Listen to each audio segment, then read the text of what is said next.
స్తోత్రం తండ్రి, స్తోత్రం నాయన. మహాగండ మహానతుడ నిత్య నివాసి అయిన తండ్రి, నీ పరిశుద్ధ పాదములకు వందనములు, స్తోత్రములు, స్తుతులు చెల్లిస్తున్నాం తండ్రి. మరి నాయన, ఈ యొక్క భయంకరమైన పాండమిక్ సిచ్యువేషన్ లో ప్రభా, నీ ప్రియబిడ్డలమైన మమ్మల్ని మీరు ప్రేమించుకొని సజీవ లెక్కలో ఉంచి ప్రభా, ఇంతవరకు మీరు మమ్మల్ని కాచి కాపాడుతున్న రీతిని బట్టి నీకు వందనములు, స్తోత్రములు, స్తుతులు చెల్లిస్తుంటున్నాం తండ్రి. మరి నాయన యేసయ్య, మా ప్రియ బిడ్డలు ఎంతో మంది నాయన తండ్రి దినమును చూడలేక ఉన్నారు ప్రభా. కానీ తండ్రి, మీరైతే నాయన మేమేం మంచివారమని కాదు, కానీ ప్రభా నాయన మా పట్ల మీ ఉద్దేశము, మీ ఉన్నత తలంపులు తండ్రి నాయన మీరు నెరవేర్చుకోమని కోరుతున్నాను. యేసయ్య సహాయం చేయండి. మరి ప్రభా, ఈ యొక్క బైబిల్ స్టడీని తండ్రి మీరు ఇంతవరకు ఆశీర్వదిస్తూ నీ రీతిని బట్టి నీకు వందనములు. అవును తండ్రి నాయన, నీ యొక్క తండ్రి నాయన లోతైన మర్మములను ప్రభా నీ యొక్క దైవజనుల ద్వారా మేము తెలుసుకున్నటకు మీరు మాకు ఇస్తున్న కృపను బట్టి నీకు వందనములు, స్తోత్రములు, స్తుతులు చెల్లిస్తున్నాను తండ్రి. ఆయన దీని ద్వారా ప్రభా మేము నీ నామాన్ని మహింపరిచే కృప దయచేయండి యేసయ్య. మరి పాస్టర్ గారిని బట్టి వందనములు, స్తోత్రములు నాయన. మరి సార్ని మీరు తండ్రి మంచి ఆరోగ్యం, బలము, శక్తిని ఇచ్చి తండ్రి మరి నాయన అనేక తండ్రి నాయన మరి సమాధులకి, పెళ్లిళ్ళకి అన్నిటికీ ప్రభా వెళ్తూ బయట తిరుగుతూ వస్తున్నప్పటికీ ఇంతవరకు ప్రభా నాయన నీ కృపా బిడ్డ పట్ల ఉంచి నాయన మీ హస్తమా బిడ్డను మీరు జ్ఞాపకం చేసుకొని ఇంతవరకు నడిపిస్తూ వస్తున్న రీతిని బట్టి వందనములు. ఇంకా ఎటువంటి బలహీనత, అనారోగ్యత, అస్వస్థత కలగకుండా మీ కాపుదల భద్రతలో నాయన పాస్టర్ గారిని మీరు జ్ఞాపకం చేసుకోండి, పాస్టర్ గారిని కూడా జ్ఞాపకం చేసుకోండి ప్రభా. ఈ రీతిగా తండ్రి ఈ దినం తండ్రి నాయన ఈ యొక్క బైబిల్ స్టడీలో ప్రభా ఆయన పాల్గొనే ప్రతి ఒక్క బిడ్డను బట్టి నీకు వందనములు, స్తోత్రములు, స్తుతులు చెల్లిస్తూ ఈ దినం తండ్రి నాయన మేము తెలుసుకుపోయే నాయన వాక్యములు ప్రభా మేము సరైన రీతిలో అర్థం చేసుకొని ప్రభా ఆయన మేము ఇతరులకు నేను నీ నామాన్ని పంచిపెట్టే వారంగా ఉంటాకు నీ కృప అనుగ్రహించమని ఈ మనవులు యేసునామములో ప్రార్థించి వేడుకుంటున్నాం తండ్రి, ఆమేన్. గత వారం 43వ అధ్యాయం వరకు మనము బైబిల్ స్టడీలో ధ్యానం చేసాం. మరి ఏ రీతిగా అయితే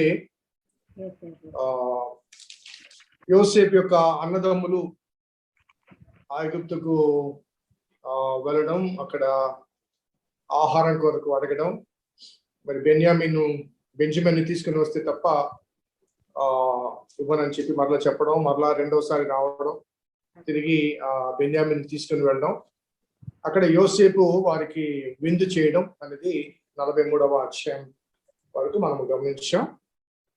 మరి ఈరోజు 44 నుంచి 46 వరకు అధ్యాయాలు మనం గమనిస్తాం. ఈరోజు పెట్టబడ్డ టైటిల్ ఏంటంటే from Conan to Egypt, Canaan నుంచి ఐగుప్తుకు, కనాన్ నుంచి ఐగుప్తుకు. ఈనాటి ధ్యానం కొరకు తెచ్చుకుందాం. సో 44వ అధ్యాయంలో చాలా గొప్ప విందు చేస్తాడు.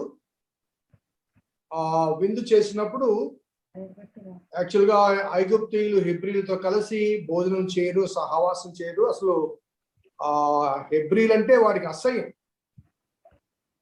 అలాంటిది హెబ్రీలను పిలిచి వారికి విందు చేయడం అనేది నిజంగా ఐగుప్తీయులకు ఆశ్చర్యమే, అలాగే ఈ 11 మంది అన్నదమ్ములకు కూడా ఆశ్చర్యం కలిగించింది. అనగా వాస్తవము, నిజము యోసేపు ఒకడికి తెలుసు. వారెవరో, వారికి ఎందుకు విందు చేయాల్సి వచ్చిందో ఆ వాస్తవము యోసేపుకి ఒకరికే తెలుసు. యోసేపులో ఉన్నటువంటి ఐగుప్తీయులకు కానీ ఆ విందుకు పిలువబడ్డ వారి గురించి వారికి కానీ తెలియదు. కానీ అందరూ బాగా విందు ఆరగించారు, అతనితో కలిసి సంతృష్టిగా తాగారు. ఎందుకంటే కరువులో ఉన్నారు కాబట్టి ఆ కరువులో వారికి భోజనమే కష్టం.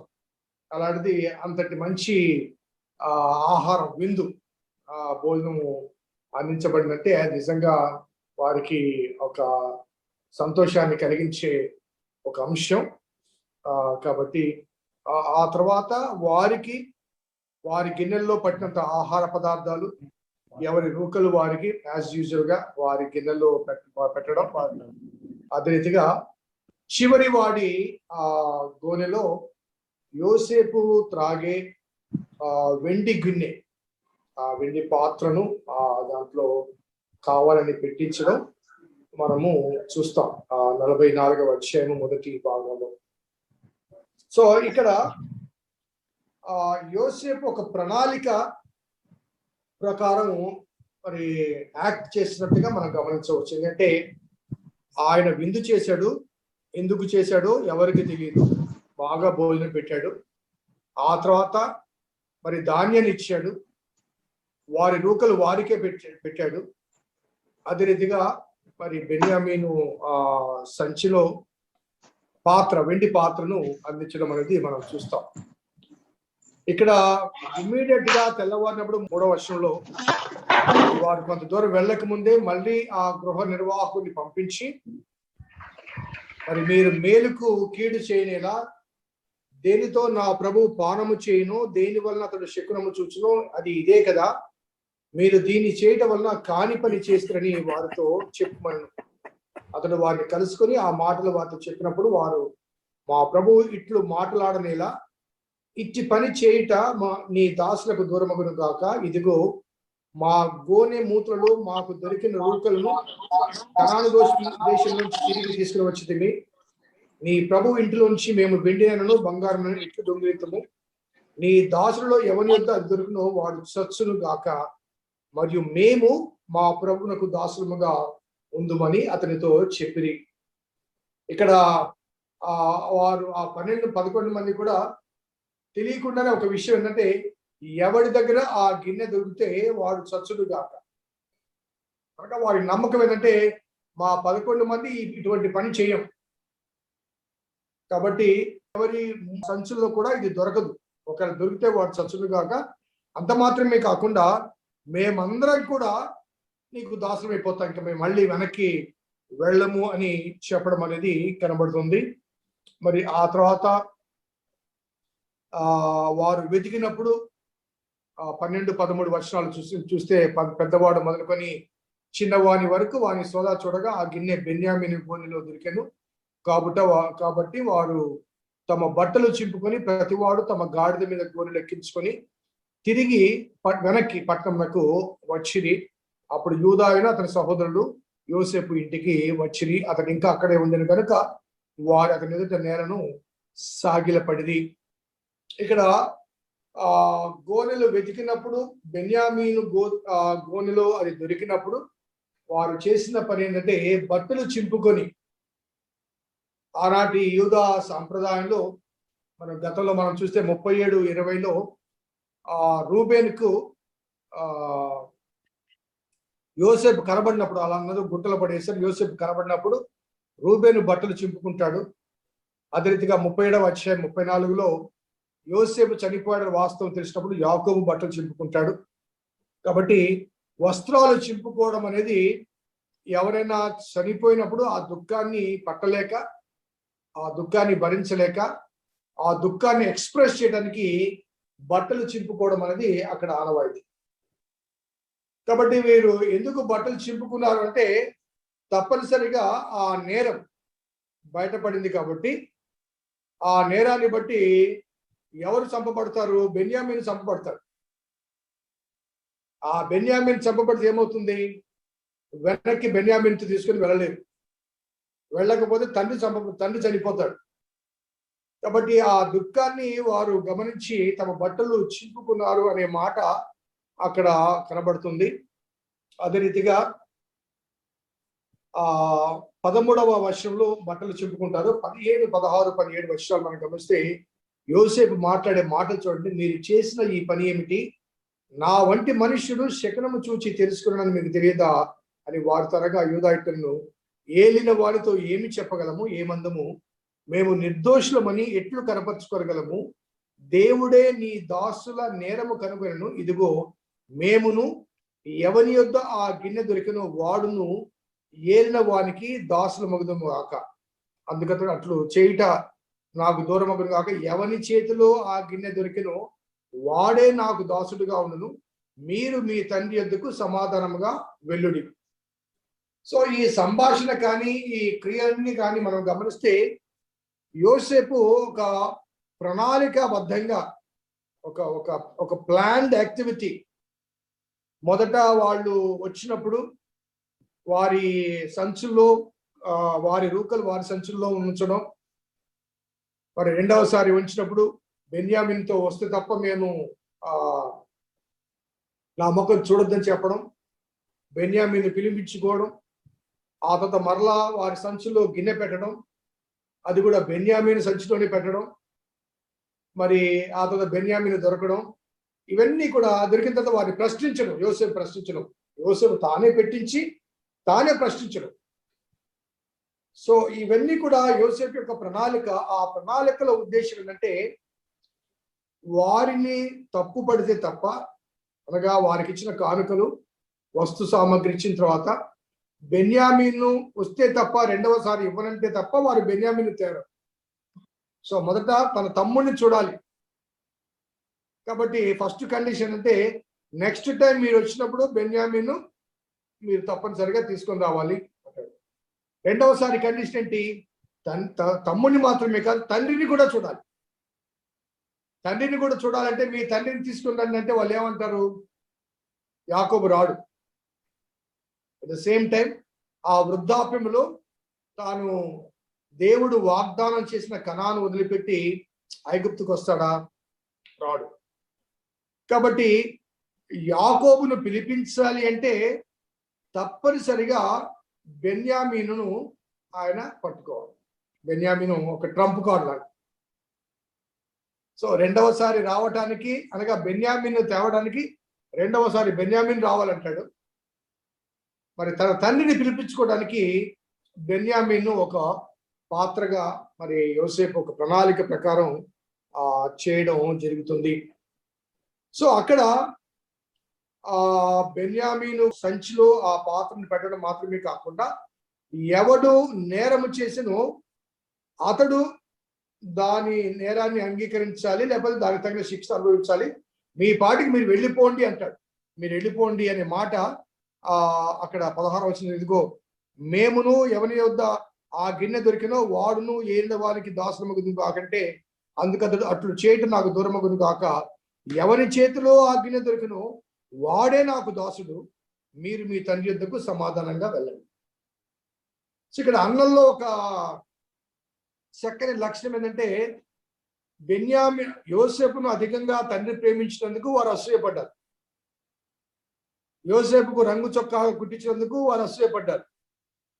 అలాగే యోసేపు వారి గురించి చాడీలు చెప్తుంటే అసూయపడ్డారు, కళలు చెప్తుంటే అసూయపడ్డారు. ఎందుకంటే యోసేపు తన తండ్రికి ప్రియమైన వాడు. సో ఇక్కడ బెన్యామీను కూడా తండ్రికి ప్రియమైన వాడు.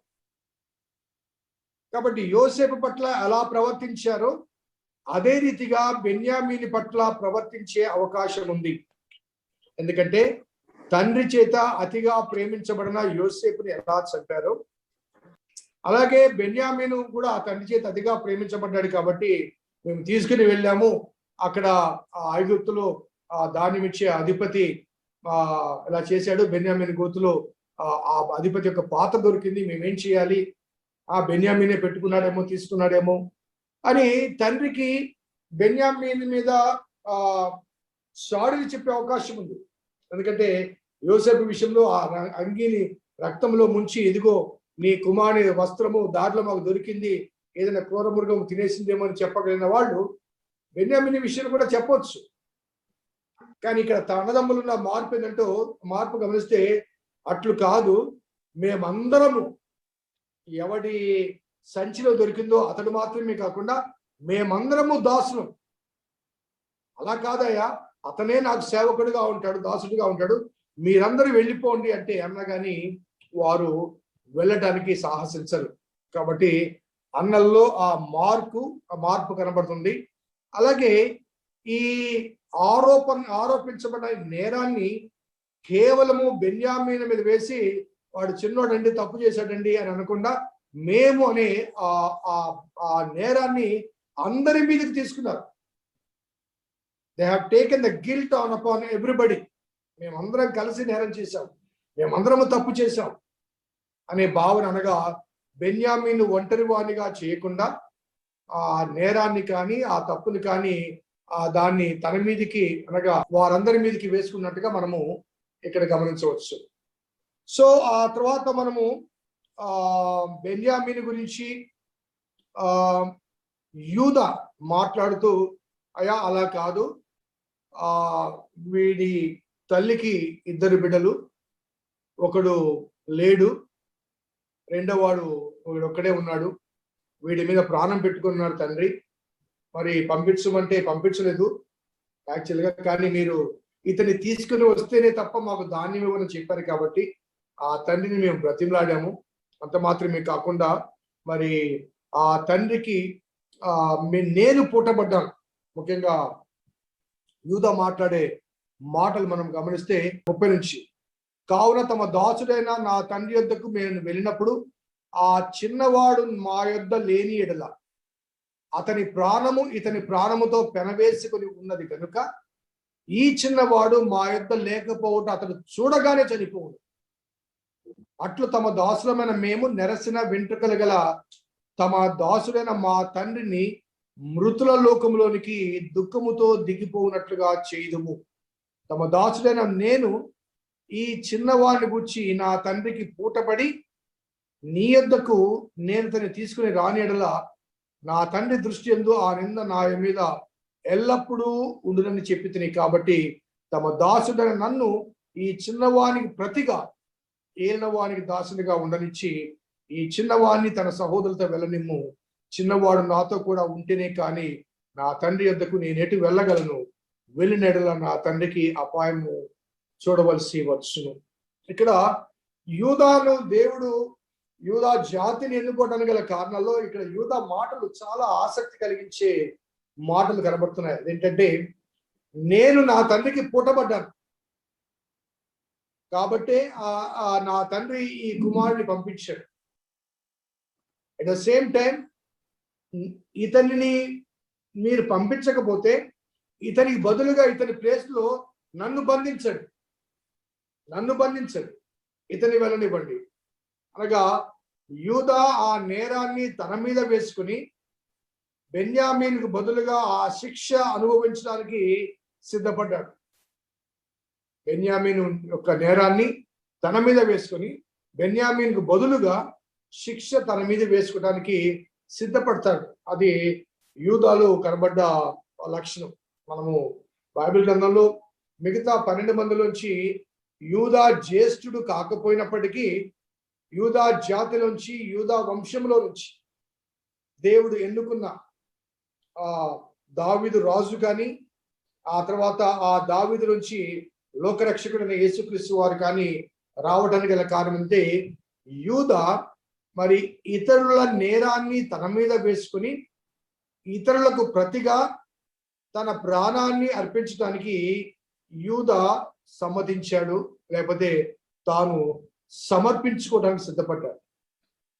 మరి ఆ యూదా వంశంలోంచి యేసుప్రభువు వారు రావడానికి కారణం ఏంటంటే యేసయ్య కూడా మరి మనకు బదులుగా ఆనాడు యూదా బెన్యామీనుకు బదులుగా అప్పగించబడటానికి ఏ రీతిగా సిద్ధపడ్డాడో మరి ఆ వంశంలో నుంచి యేసుప్రభువు వారు ఉద్భవించి మనకు బదులుగా ఆయన పూటబడి మనకు బదులుగా ఆ శిక్షను అనుభవించాడు. కాబట్టి యూదా క్యారెక్టర్ ఈ వాక్య భాగంలో చాలా చక్కగా ఆయన భాష కానీ వాడిన భాష కానీ సంభాషణ కానీ ఇంకొక మాట కూడా వాడతాడు.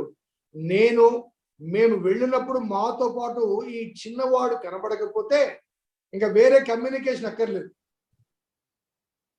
ఇలా జరిగిందని మేము చెప్పే అవకాశం కూడా మా తండ్రి ఇవ్వడు. మాతో పాటు మా 10 మందితో పాటు ఆ 11వ వాడు లేకపోతే ఇమ్మీడియట్ గా మా తండ్రి మృతుల లోకంలోనికి వెళ్ళిపోతాడు.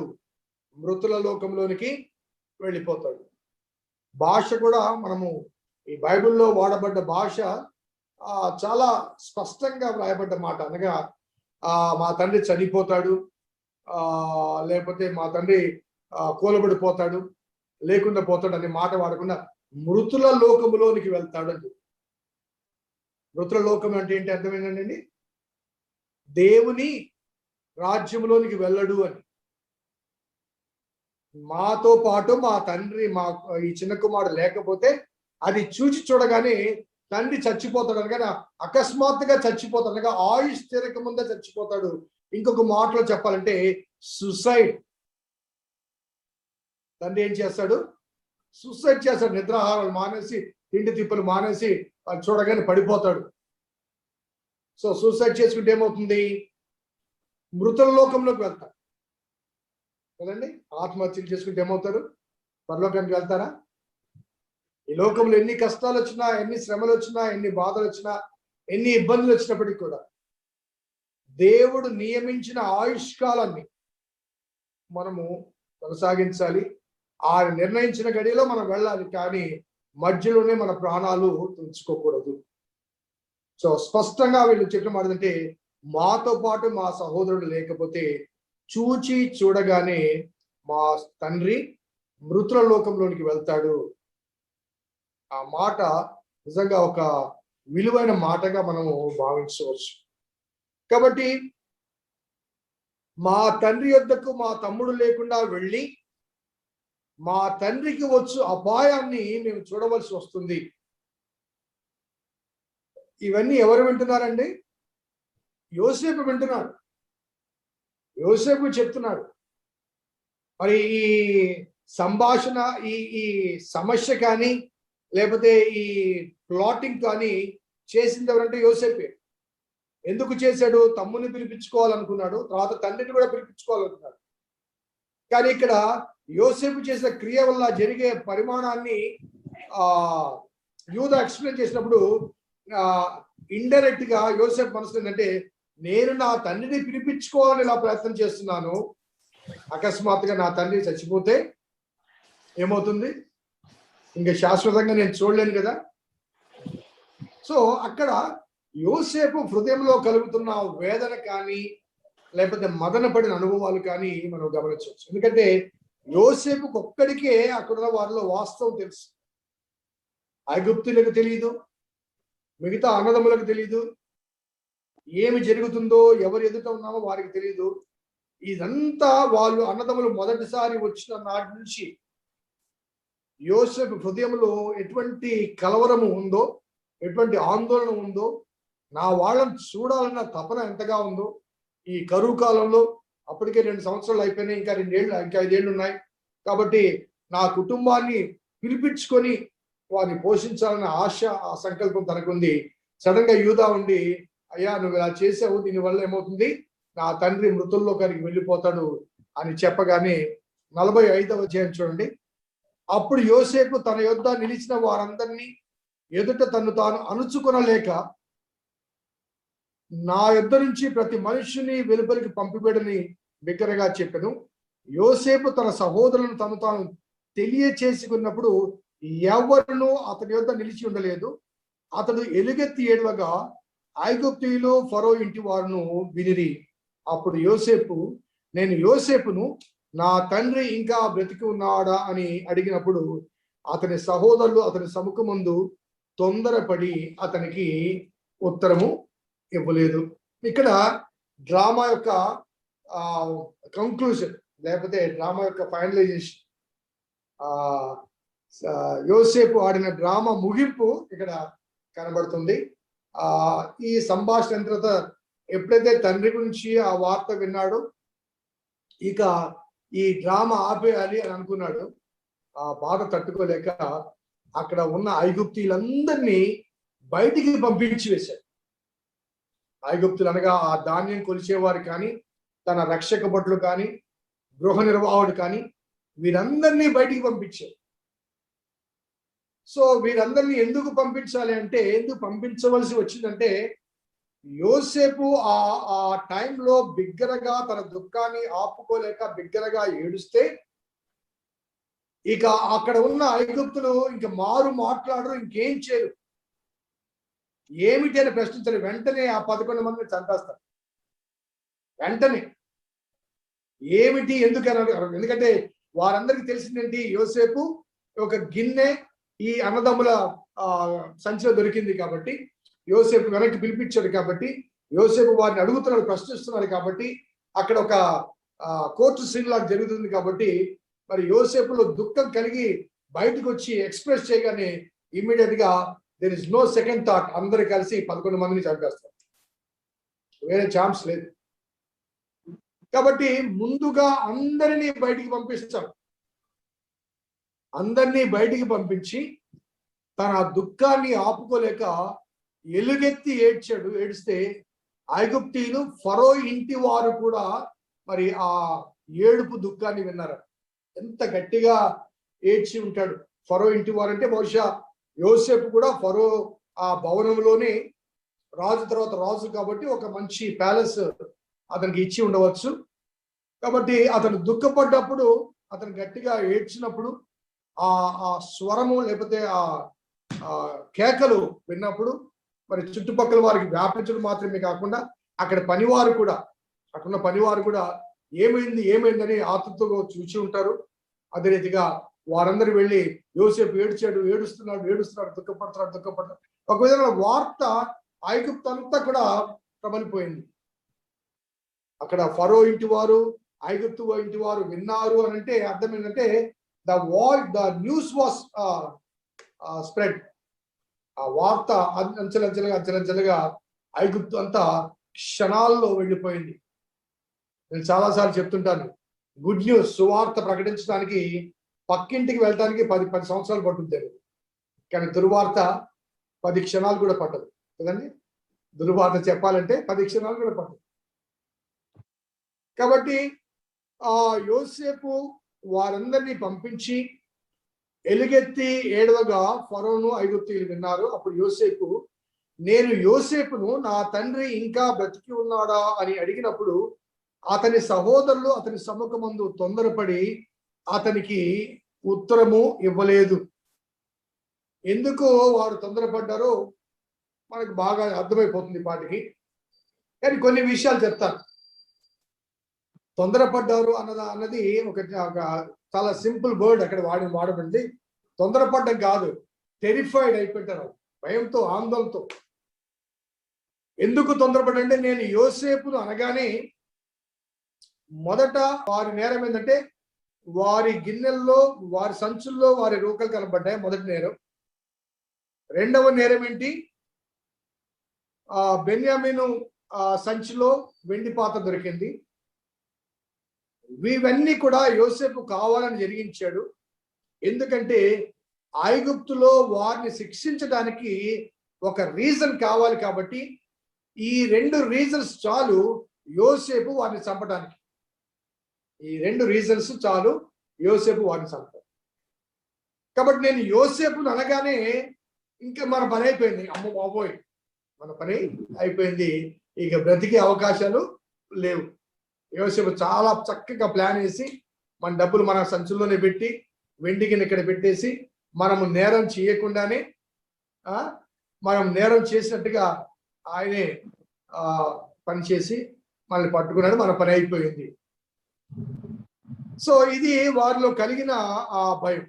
ఇంకోటి ఏంటంటే యోసేపు అన్నలను ప్రేమించి మరి వారిని ఆదరిస్తాడా అనడానికి యోసేపు పట్ల వారు చేసినంతా కూడా రివైండ్ అయింటుంది.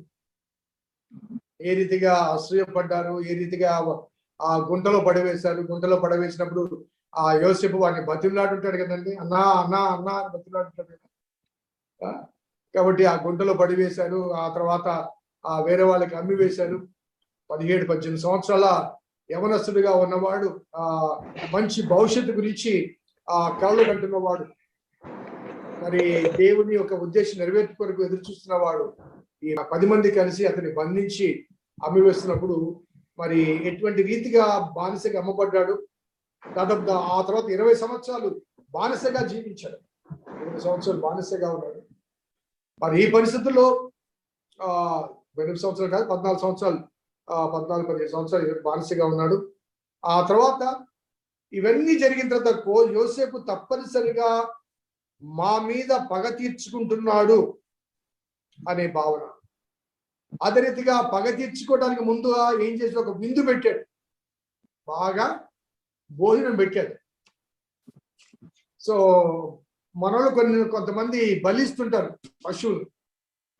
ఆ బలి ఇచ్చే పశువులు ముందు తీసుకొచ్చి ఏం చేస్తాడు, బాగా మేత మెప్తారు.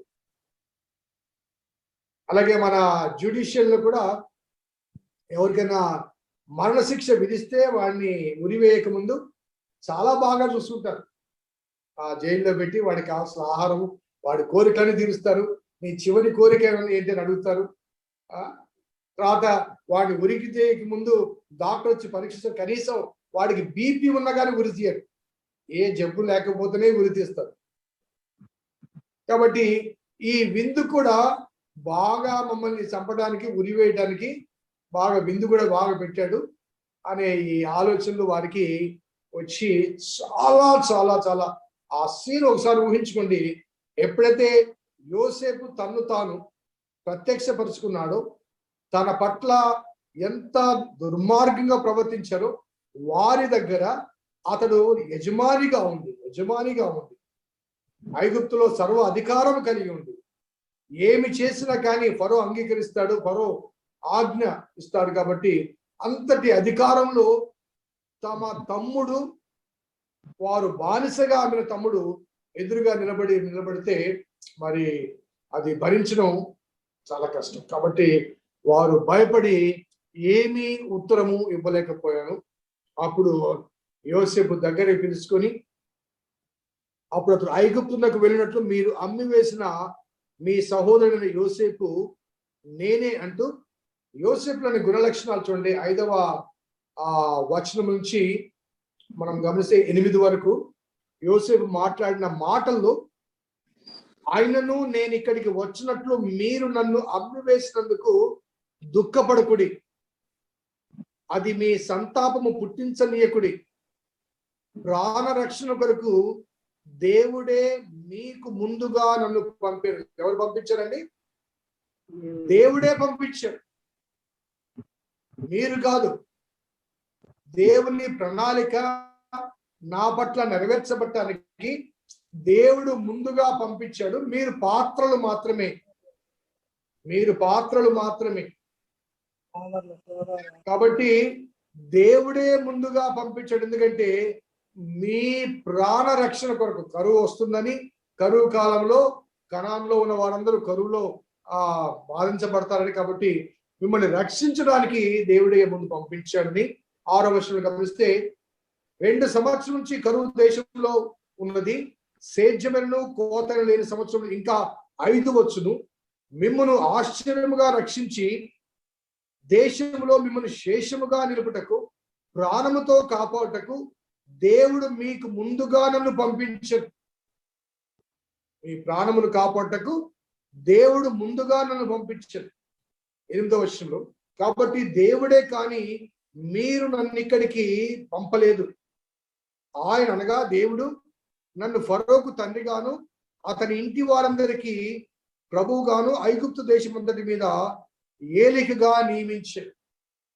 ఇక్కడ ఈ 4 వచనాల్లో ఈ యోసేపు ఐగుప్తులకు అమ్మబడ్డం కానీ, లేకపోతే బానిసగా పనిచేయడం కానీ, పొతిఫరు ఇంట్లో ఉండడం కానీ, చెరసాల్లో వేయబడ్డం కానీ, ఆ తర్వాత కళ్ళ భావాన్ని చెప్పి ప్యాలెస్కి వెళ్ళడం కానీ, ఇవన్నీ కూడా క్రోడీకరిస్తూ, ఇవన్నీ ఎవరు చేశారంటే మీరు కాదయ్యా, దేవుడే. దాదాపు ఈ 4 వచనాల్లో 4 సార్లు దేవుడు అని మాట. దేవుడే పంపించాడు, దేవుడే మీ ద్వారా పంపించాడు, దేవుడే మీ ప్రాణ రక్షణ కొరకు, దేవుడే ప్రాణంతో మిమ్మల్ని కాపాడటానికి. ఇంకా 5 సంవత్సరాలు కరువు సంవత్సరాలు ఉన్నాయి. కాబట్టి ఆ కరువు కాలంలో మీరు చచ్చిపోకుండా ఉండటానికి, మిమ్మల్ని రప్పించడానికి దేవుడే అని చెబుతూ, నేను మామూలుగా లేని ఇక్కడ, దేవుడే నన్ను ఫరోకు తండ్రిగా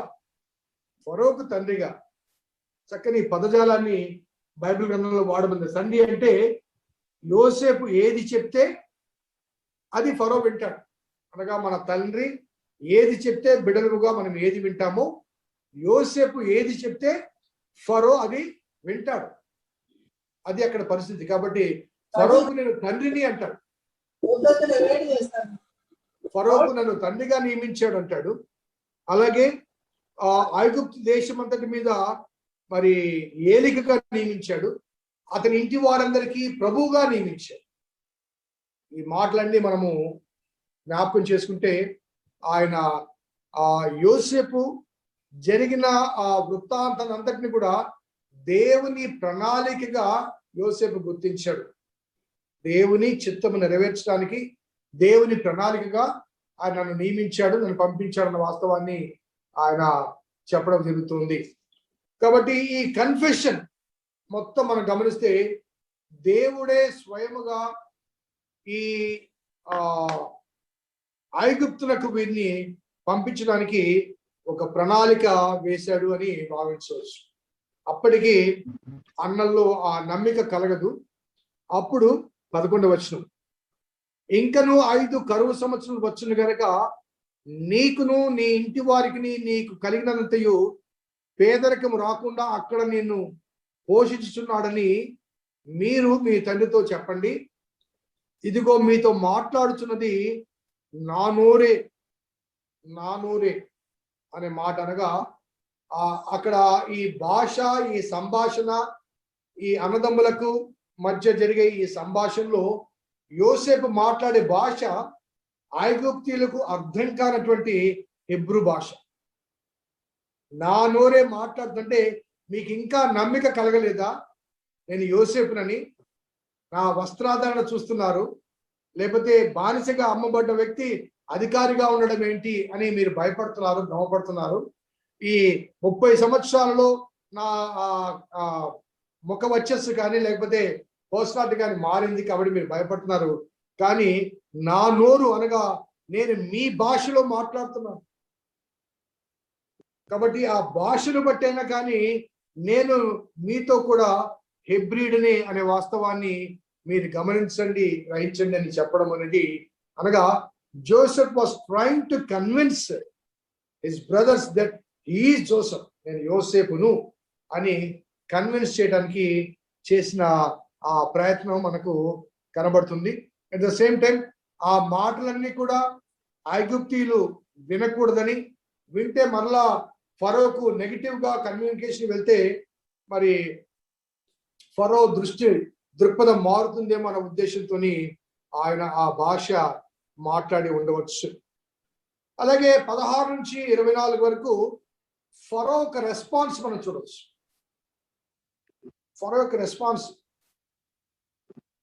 ఆ రెస్పాన్స్ ఏంటంటే ఫరో చాలా సంతోషించి, ఇంకా ఆలస్యం ఏంటయ్యా, వెళ్ళి మీ బంధువులందరినీ, మీ తండ్రిని కానీ వారి బంధువులు కానీ అందరినీ తీసుకొని వచ్చేసాయి, వారికి కావాల్సిన వస్తువులు కానీ వస్త్రాలు కానీ నేనే ఇస్తాను, వారి సామాను మోసుకుని రావడానికి మరి ఆ పిల్లల్ని అక్కడి నుంచి తీసుకుని రావడానికి బండ్లను నేను ఇస్తాను, వెహికల్స్ నేను ఇస్తాను, గుర్ర బండ్లు కానీ లేకపోతే ఒంటెలు కానీ, ఆనాటి కాలంలో ప్రయాణ సాధనలు అవి కాబట్టి అవన్నీ నేను ఇస్తాను.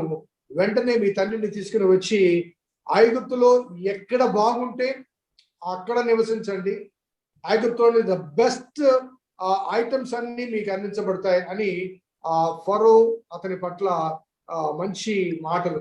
అక్కడ 21 చూడండి, 2 దుస్తుల బట్టలు ఇస్తాడట, అదే రీతిగా 300 తులముల వెండియు 5 దుస్తులు బెన్యామీనికి ఇస్తాడట, అదే రీతిగా తండ్రి నిమిత్తం ఐగుప్తులో ఉన్న మంచి వస్తువులను మోల్చిన 10 గాడిదలను, మార్గమునకు తన తండ్రి నిమిత్తం ఆహారమును, ఇతర ధాన్యములు తినుబండారములు మోల్చిన 10 ఆడుగాడిదలు, ఇవన్నీ పంపిస్తూ ఒక మాట అంటాడు, మీరు మార్గములో 24వ వచనం, మీరు మార్గమందు కలహపడకుడి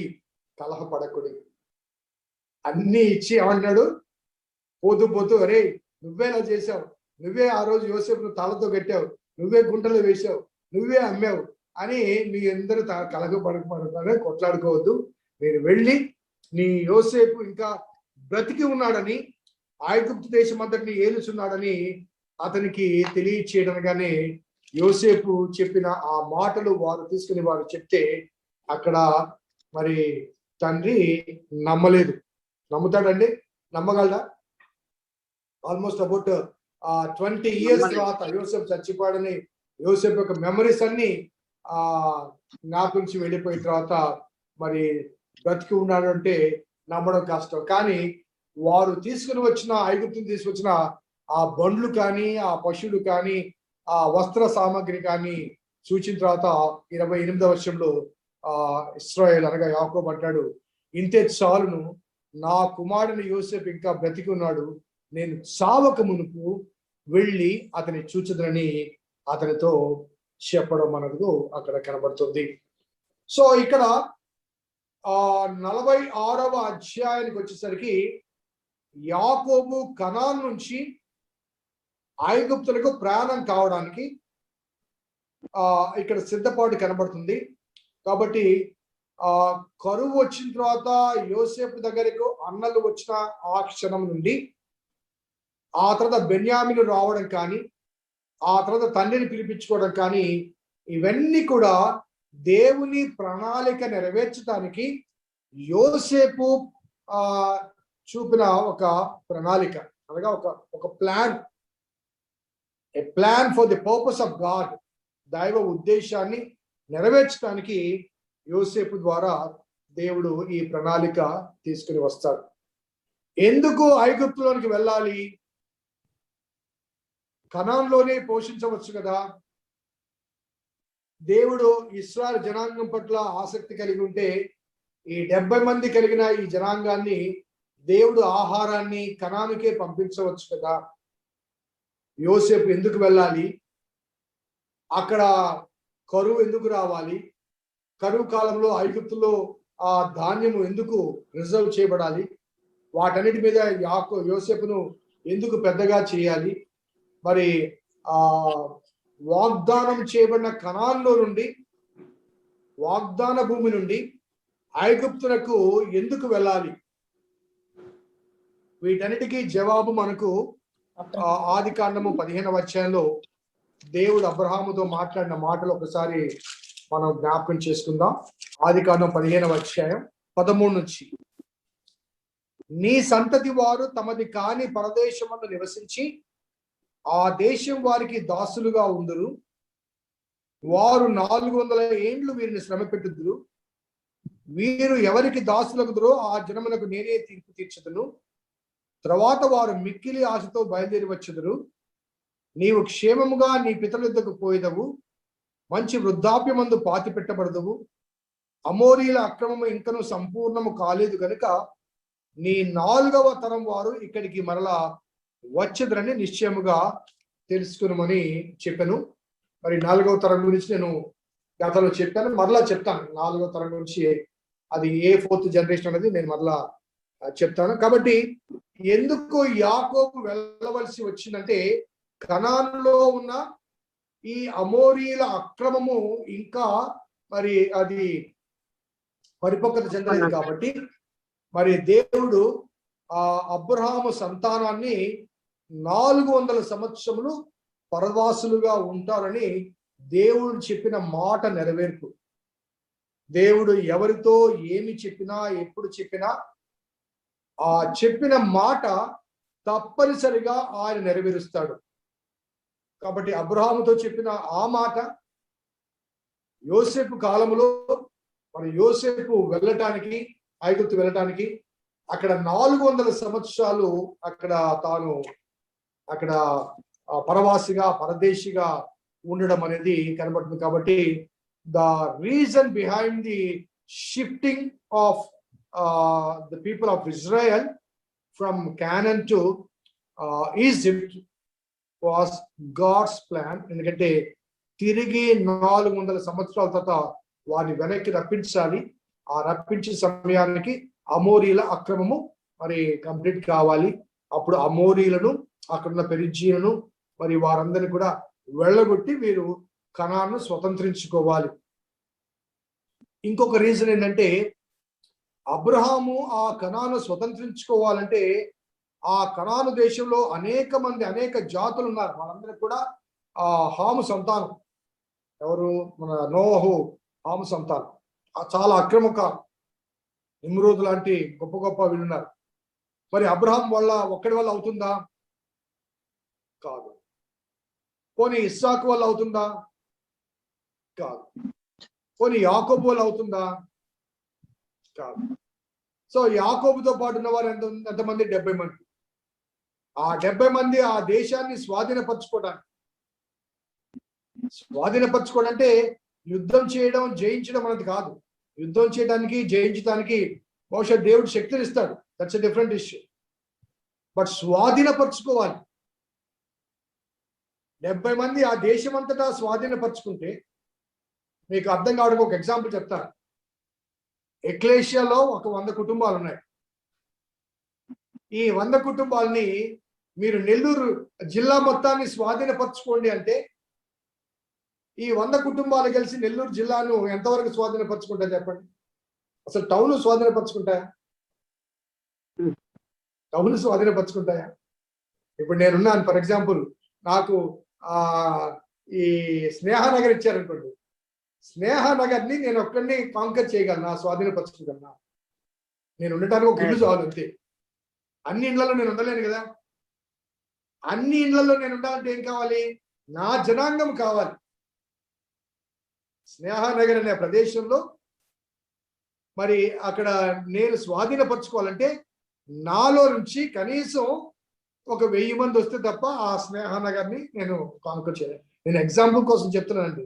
మళ్ళీ స్నేహనగర్ మళ్ళీ ఆ ప్రాబ్లం తేవాలి మనకు అర్థం కావడానికి. కాబట్టి అబ్రహాము వెళ్ళి కనాను స్వతంత్రించుకోవడానికి అబ్రహాం ఒక్కడే. ఇస్సాకు వెళ్ళి స్వతంత్రించుకోవడానికి ఇస్సాకు ఒక్కడే. ఎందుకంటే ఇస్సాకు కన్నా ముందు పుట్టిన ఇష్మాయేలు తను వెళ్ళిపోయాడు, తన ప్రదేశానికి వెళ్ళిపోయాడు. ఆ తర్వాత కెతురా ద్వారా కలిగిన సంతానం మిద్యాను ప్రాంతానికి వెళ్ళిపోయారు. వాళ్ళెవరు అక్కడ కనాన్లో లేరు. అలాగే ఇస్సాకు జన్మించిన 2 కుమారులు ఏషావు షేయిరు మన్యానికి వెళ్ళిపోయాడు. కనాన్లో యాకోబు ఒక్కడే ఉన్నాడు. సో యాకోబు ఒక్కడు కానీ అతని 12 మంది కుమారులు కానీ వారి సంతానం 70 మంది కానీ దాన్ని స్వాధీనపరచుకోవాలంటే ఇట్ రిక్వైర్స్ సమ్ టైం. కొంత టైం కావాలి. 400 సంవత్సరాలు దేవుడు తన వాగ్దానం నెరవేర్చడానికి 400 సంవత్సరాలు నిరీక్షించాడు. He was preparing the people. So 70 మంది ఎంతమంది అయ్యారు? 6 లక్షల కాల్బలం అయ్యారు. 70 మంది 6 లక్షల కాల్బలం అయ్యారు.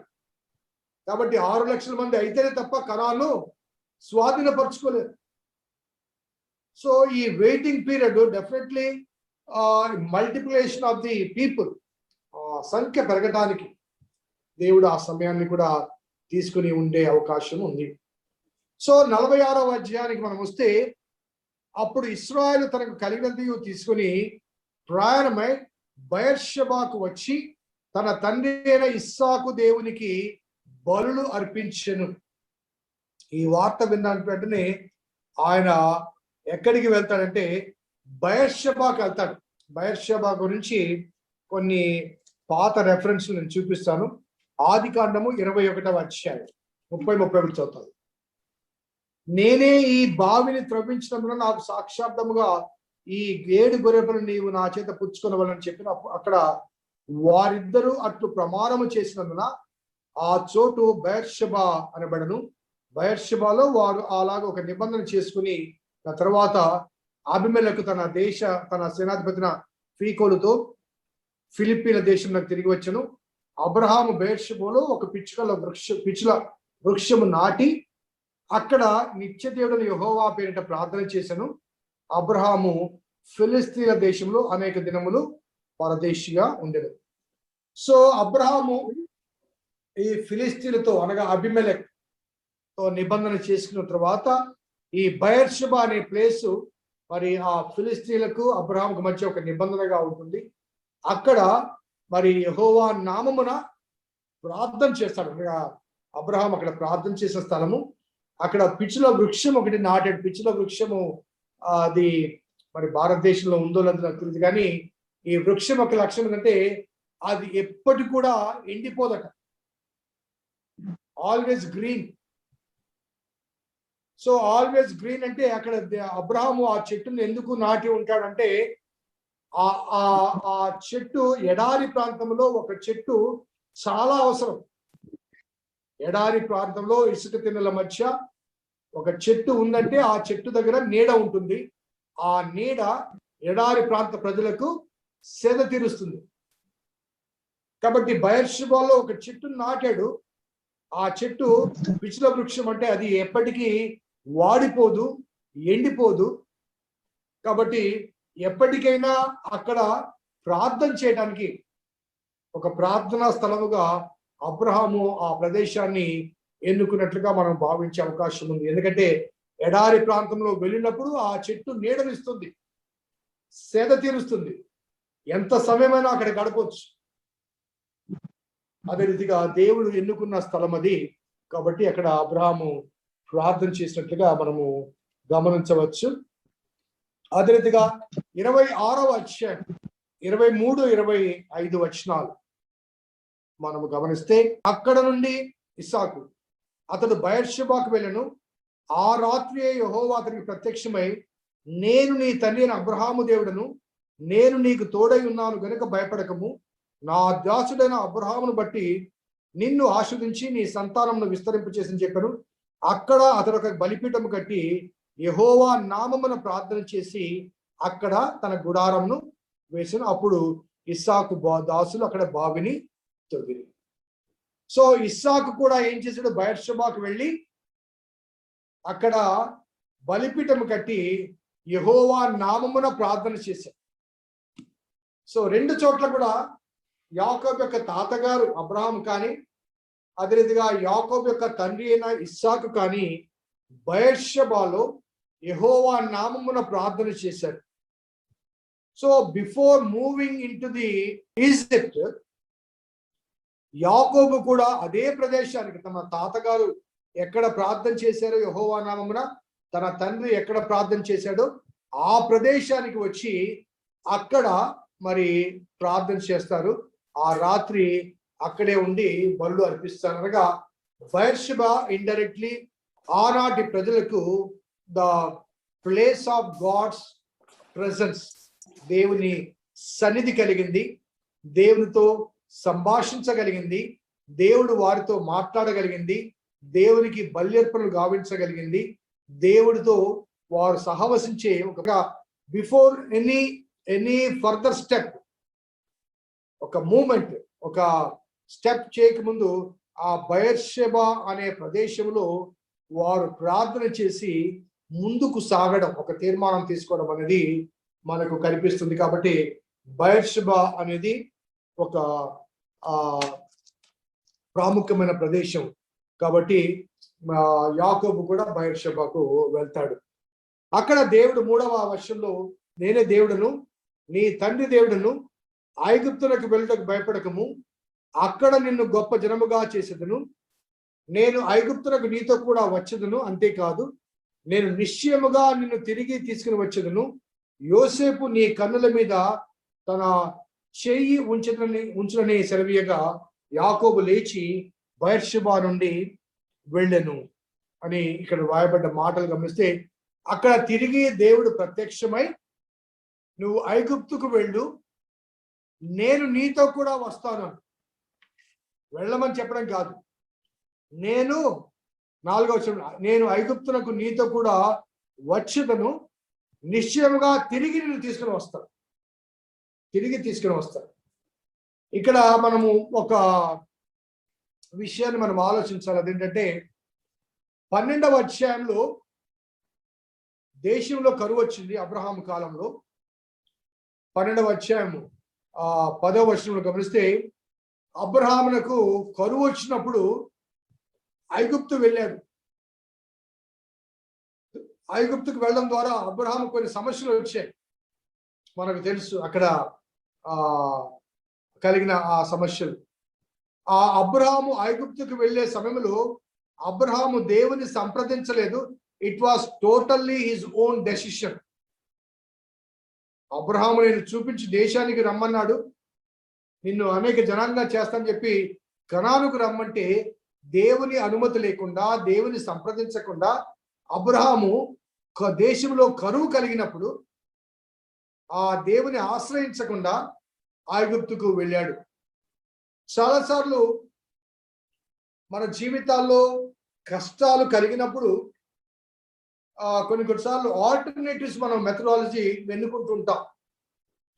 కష్టం కలిగినప్పుడు మనం పిలిచిన దేవుడు నమ్మదగిన వాడు కాబట్టి ఆ నమ్మదగిన దేవుని ఎదుట మనము ప్రార్థించి, ప్రభా ఈ సమస్య తొలగించని ప్రార్థించడానికి బదులుగా ఆల్టర్నేటివ్ మెథడ్స్ ఎన్నుకుంటాం.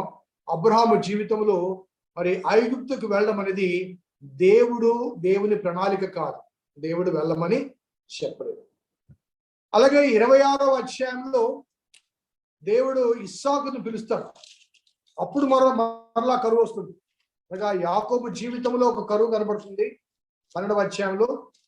అదే రీతిగా 26వ అధ్యాయంలో మరి మొదటి భాగం గమనిస్తే అబ్రహాము దినంలో వచ్చిన మొదటి కరువు గాక మరి ఒక కరువు ఆ దేశంలో వచ్చెను. అప్పుడు ఇస్సాకు గెరారులో ఉన్న ఫిలిస్తీన్ల రాజైన అబీమెలెకు దగ్గరకు వెళ్ళను.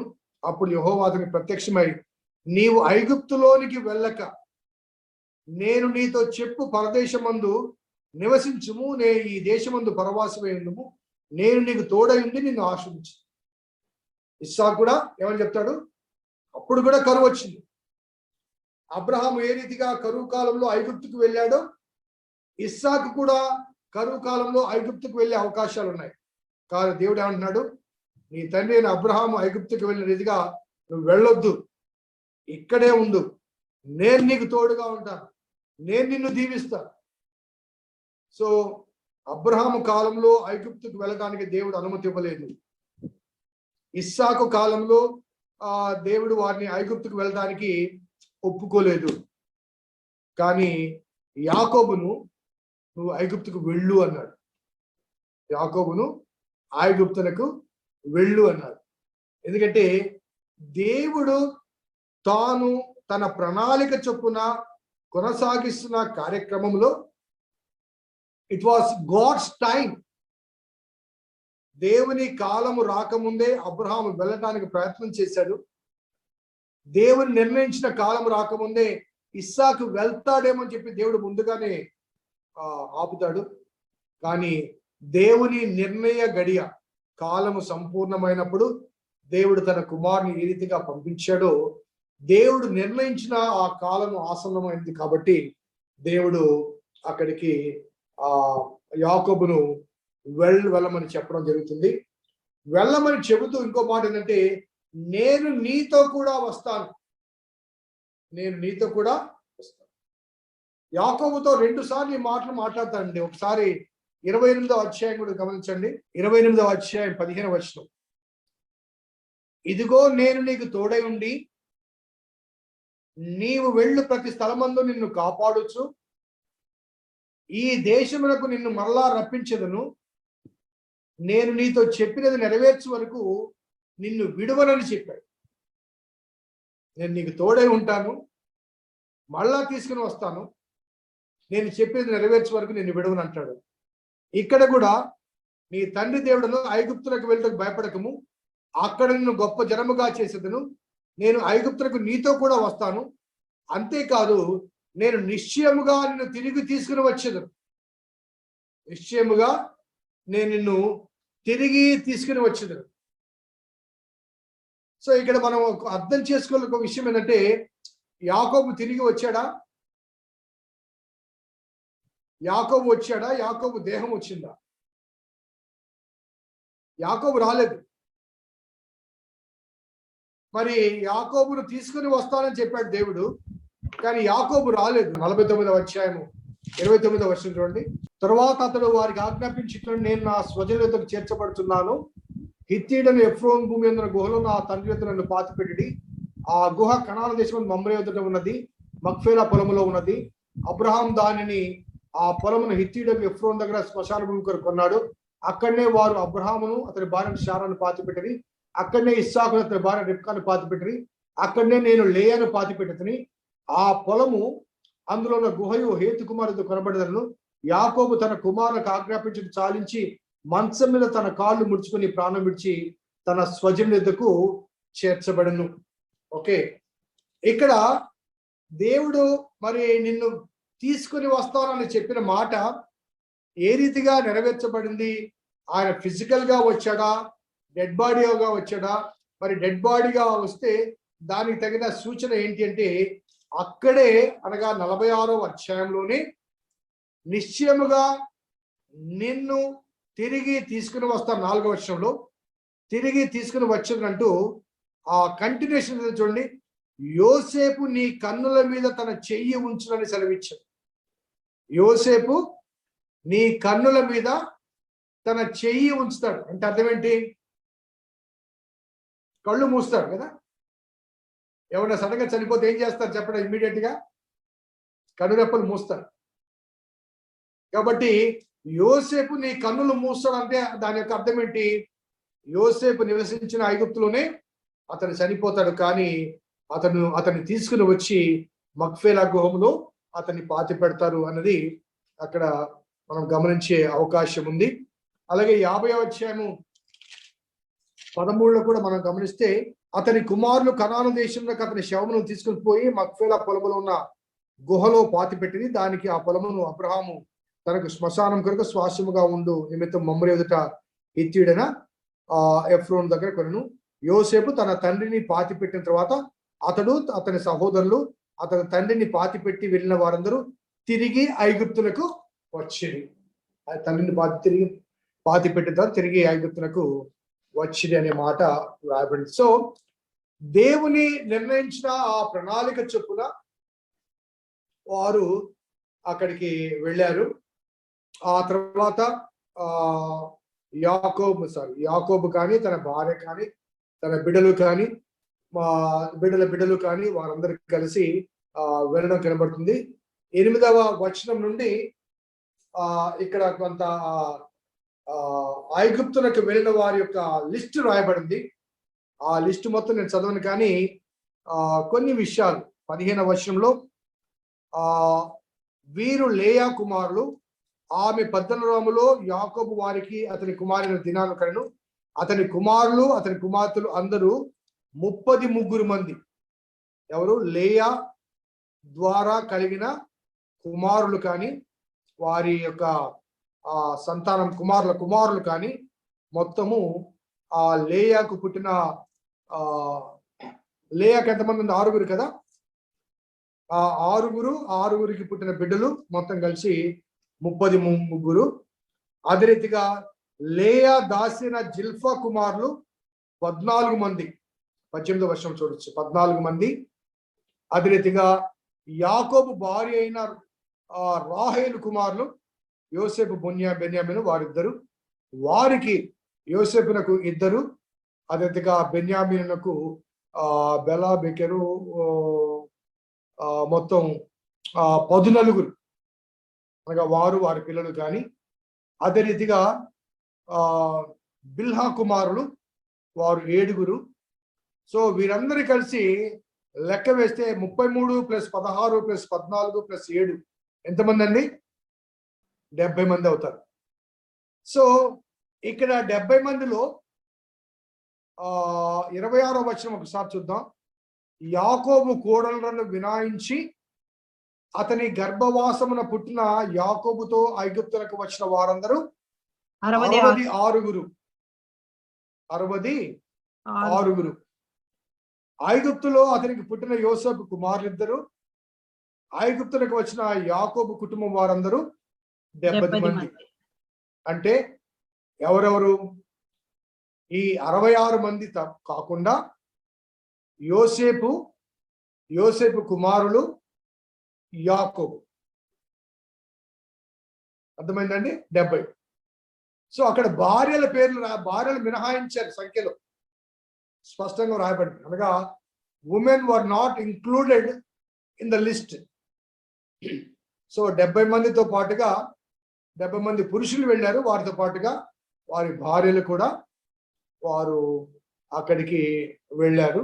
కాబట్టి మరి 66 మంది వెళ్ళారు. వారితో పాటు ఆల్రెడీ యోసేపు అతని పిల్లలు 2 అక్కడ ఉన్నారు. తండ్రి యాకోబు మొత్తం కలిసి వెళ్ళారు. సో ఇక్కడ 28 నుంచి 34 వరకు మనం గమనిస్తే యాకోబు బయలుదేరి వెళ్తుండగా ముందుగా ఆ ఐగుప్తు దేశంలో ఎక్కడికి వెళ్ళాలో, ఏ ప్రదేశంలో వారు సెటిల్ కావాలో వారు ఇంకా తీర్మానం చేసుకోలేదు. కాబట్టి యోసేపు దగ్గరికి యాకోబు యూదాను పంపిస్తాడు. సో యూదా played a beautiful role as a mediator. యూదాను పంపిస్తే ఆ గోషెను దగ్గరికి వచ్చేసరికి యోసేపు ఎదురుగా వచ్చి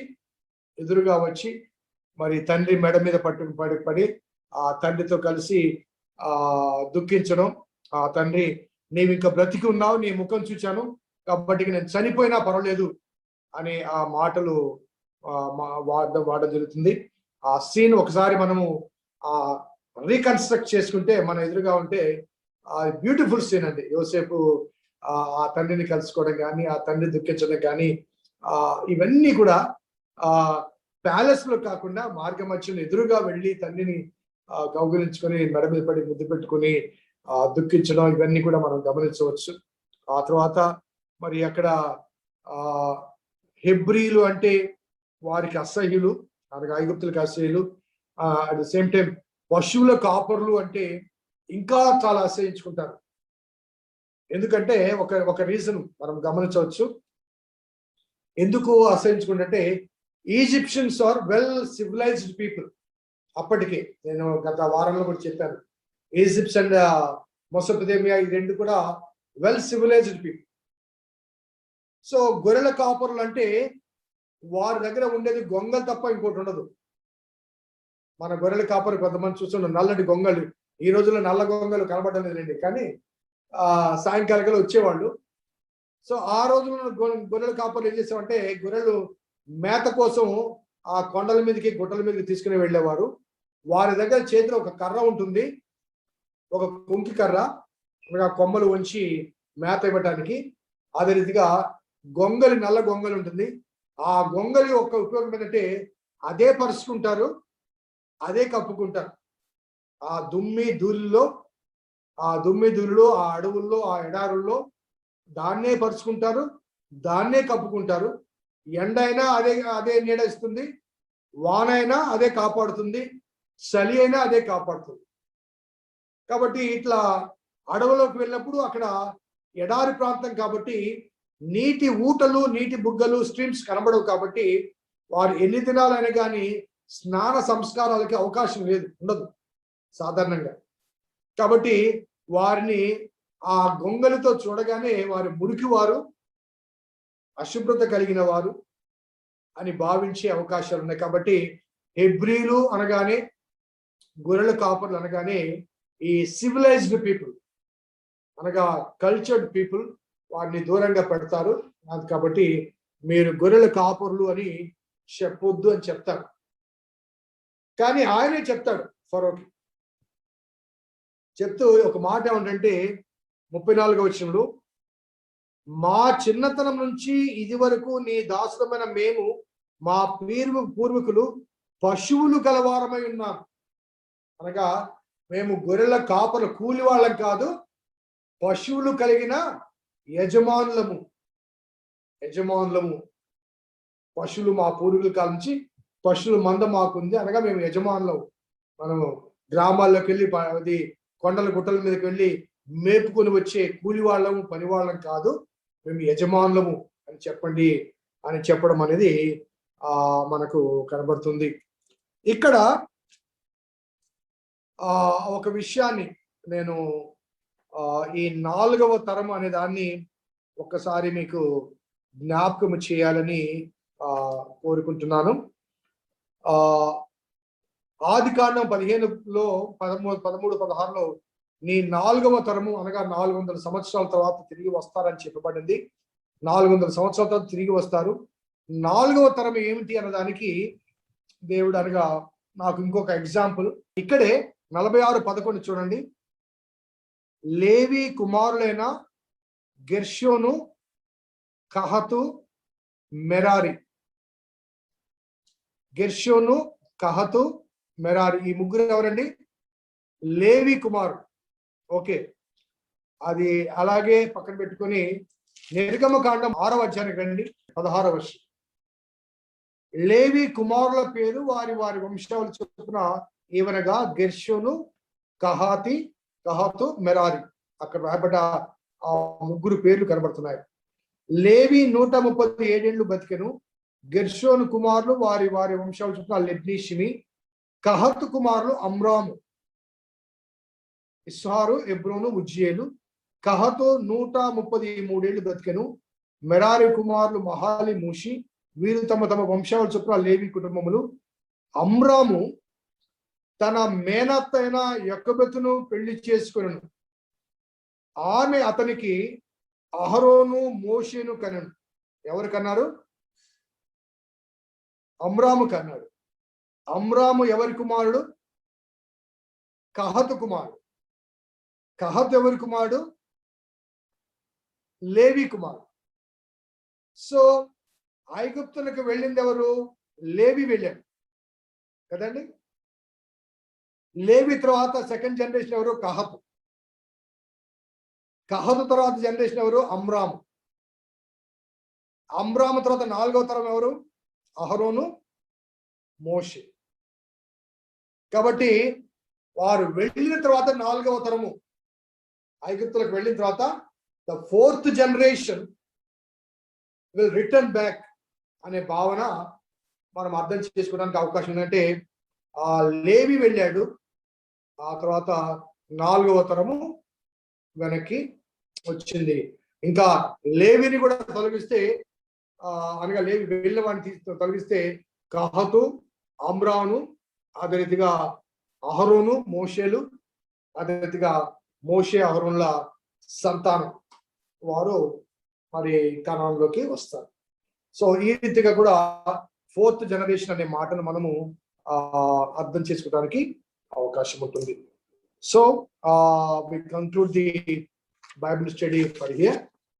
మహాపరిశుద్ధుడా, మా ప్రియ పరలోక తండ్రి, ఆకాశం మందాసీనుడా, నరులను పరిశీలించుచున్న మా తండ్రి, ఇదిగో నాయన ఇచ్చినటువంటి నాయన ఈ మహద్భాగ్యాన్ని బట్టి ఈ పాదాలకు వేలాది వేల కోటాను కోట్ల కృతజ్ఞతా వందనాలు చెల్లించుకుంటున్నాం నాయన. ఈ సమయం మందు నా తండ్రి, లోకంలో నా తండ్రి అయ్యా ఎన్నెన్నో పనుల్లో ఉన్నారు ప్రభువా జనులు ప్రభువా. ఇదిగో నాయన మేమైతే నా తండ్రి మీ బిడ్డ నా తండ్రి నాయన ఆత్మ పూర్ణముగా ప్రభువా, ఎంత తృప్తిగా ప్రభువా నాయన మాకు ఆత్మీయ ఆహారాన్ని ప్రభువా యేసయ్యా నా తండ్రి మాకు వడ్డించినారు ప్రభువా యేసయ్యా. మీ పాదాలకే వేలాది వేల కోటాను కోట్ల కృతజ్ఞత వందనాలు, స్తుతులు, స్తోత్రాలు చెల్లించుకుంటున్నాము నాయన, చెల్లించుకుంటున్నాము తండ్రి. దొరికినటువంటి భాగ్యం సామాన్యమైంది కాదు నాయన. మీరు ఇచ్చిన జ్ఞానాన్ని బట్టి నాయన, మీ బిడ్డకు మీరు ఇచ్చిన జ్ఞానాన్ని బట్టి, మీ ఆత్మ తోడు నా నింపుదలను బట్టి మీకు వందనాలు చెల్లించుకుంటున్నాం ప్రభువా. ఎంత తృప్తిగా నాయన గొర్రెలకు నా తండ్రి నాయన మంచి ఆహారం నా తండ్రి మీ బిడ్డ ద్వారా మాకు అందిస్తున్నందుకు మీకు వేలాది వేల కోటాను కోట్ల స్తుతులు, స్తోత్రాలు చెల్లించుకుంటున్నాం నాయన, చెల్లించుకుంటున్నాం తండ్రి. ఆత్మీయంగా మమ్మల్ని ఎదిగిస్తున్నందుకు ప్రభువా యేసయ్యా నా తండ్రి మీకే వందనాలు చెల్లించుకుంటున్నాం నాయన. బిడ్డకు కావాల్సిన ఆరోగ్యం దయచేయండి నాయన, బలమును దయచేయండి, శక్తిని దయచేయండి నాయన, మీ జ్ఞానం మిండార దయచేయండి, మీ ఆత్మ తోడు నడిపింపును దయచేయండి నాయన యేసయ్య. జూమ్ లోకి వచ్చిన ప్రతి బిడ్డలను బట్టి కూడా మీకు వందనాలు చెల్లించుకుంటున్నాం ప్రభువ. ఇదిగో నాయన విత్తినటువంటి ఈ ఆహారాన్ని ప్రభువ మా హృదయాల్లో భద్రపరుచుకునే జ్ఞానం నా తండ్రి, అటువంటి మనసులను కూడా మాకు దయచేయమని వేడుకుంటున్నాం యేసయ్య. దయచేయండి నాయన. ఇదిగో నాయన నా తండ్రి కాపరి గారిని, అమ్మగారిని, వాళ్ళకి ఇచ్చిన గర్భ ఫలాలను, చిన్న బిడ్డలను, కోడళ్లను, అల్లుడిని, బంధుమిత్రులను, రక్త సంబంధికులందరినీ మీ చేతులకు అప్పగించుకుంటున్నాం నాయన. ఆ బిడ్డలందరికి కావలసిన పరిపూర్ణమైన ఆయుష్ను, ఆహారమును, ఆరోగ్యమునిచ్చి యేసయ్య కృపాక్షేమములనిచ్చి కాచి కాపాడుకో తండ్రి. జూములోకి వచ్చిన ప్రతి కుటుంబాలను కూడా మీ చేతులకు అప్పగించుకుంటూ యేసయ్య అతి శ్రేష్టమైన నామములో అతి వినయంతో ప్రార్థించి అడిగి వేడుకొని పొందుకుని ఉన్నాము తండ్రి. ఆమేన్. తండ్రి, కుమార, పరిశుద్ధాత్మ త్రియేక దేవుని దీవెన మనకు, వాక్య అభిలాషులకు, వాక్య ప్రబోధానికి, తద్వారా కలిగే మేళ్లకు సదాతోడేయును గాక. ఆమేన్.